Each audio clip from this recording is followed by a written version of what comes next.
கொடுக்க வேண்டியது அவங்களோட கடமை. இங்க இவங்க வாங்க வேண்டியது இவங்களுடைய உரிமை. நீ என்னதான் இருந்தாலும் நைட் ஷிஃப்டா இருந்தாலும் 6 மணிக்கு வீட்டுக்கு வரணும்ல அப்படிங்கிற மாதிரி. அவங்க நிதி கொடுக்கலனாலும் நீ வாங்கணும்ல, எப்படிடா முடியும்? தற்குறி அப்படின்னு இங்க இருக்கிற கடைக்கோடியில் இருக்கக்கூடிய ஒரு தமிழன் கேள்வி கேட்பாங்க. நாம அப்படி கேட்க மாட்டோம், நம்ம மரியாதையா பேசுறோம்.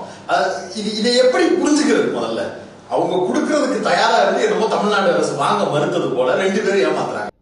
ஏன்னா பீனைக்கு பரதேசி சென்ட்ரல் கவர்மெண்ட் தரல அப்படின்னா ஸ்டேட் கவர்மெண்ட் எப்படி வாங்க முடியும்னு கேட்குறியா? அப்புறம் என்ன மயிருக்கு உங்களை சிஎம் ஆக்கி உட்கார வச்சுருக்காங்க? ஏன்னா புறம்போக்கு நாளைக்கு சென்ட்ரல் கவர்மெண்ட்லேருந்து என்ன பண்ணாலும் நீங்கள் அதை ஒத்துப்பீங்களா? நாளைக்கு வந்து உங்களை பிய தின்னுனான்னு சொன்னால் திம்பிங்களடா எச்சக்கலப்பாடு. நான் என்ன கேட்குறேன், நாடாளுமன்ற தேர்தல் 40 சீட்டு எது வாங்கி இதுக்கு நாக்கு வலிக்கிறதுக்கு வச்சுருக்கீங்க. ஃபண்டு தரல அப்படின்னா அந்த ஃபினான்ஸ் மினிஸ்டரை பார்த்து உன்னுடைய ப்ரெஷரை கொடு, அதுக்கும் ஒத்துக்கலையா? சுப்ரீம் கோர்ட்டு போ, அதுக்கும் ஒத்துக்கலையா? கவர்னர் இருப்பார், அதுக்கும் ஒத்துக்கலையா? மக்களை திரட்டி புரட்சி பண்ணு, அதுக்கும் அடங்கலையா? யார் எந்தெந்த ஸ்டேட்டுக்கெலாம் பாதிக்கப்பட்டிருக்கோ எல்லா சீஃப் மினிஸ்டரையும் திரட்டி ப்ரெஷர் கொடுங்கடா. ப்ரெஷர் கொடுக்கறதுக்கு தான்டா நீங்கள் இருக்கிறீங்க. அதுக்கு தாண்டா உங்களை வந்து சிஎம் ஆக்கி வச்சுருக்கு. அதுக்கு தான் இத்தனை எம்எல்ஏ வச்சுருக்கீங்க. எல்லாம் எதுக்கு கொடுத்துருக்காங்க? மக்கள் பவர் எதுக்கு கொடுத்துருக்கு உங்களுக்கு? பிடுங்கிறதுக்கா? எங்ககிட்ட இருந்து பிடுங்கிறதுக்கா? அங்கேருந்து பிடுங்கி இங்கே கொடுக்கறதுக்குடா புறம்போக்குங்களா?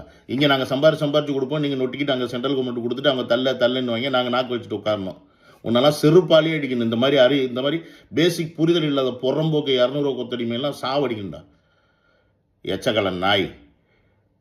கேட்டால் அதுக்கு பதில் ஒழுங்காக சொல்லுங்க. அதை விட்டு get out Modi, get out ஸ்டாலின்னு சொல்லிட்டு ஹேஷ்டாக் போட்டு சின்ன பசங்க விளையாண்டி அவனை ஏமாற்றிட்டு இருக்கீங்க எச்சக்கலன் நாய்ங்களா.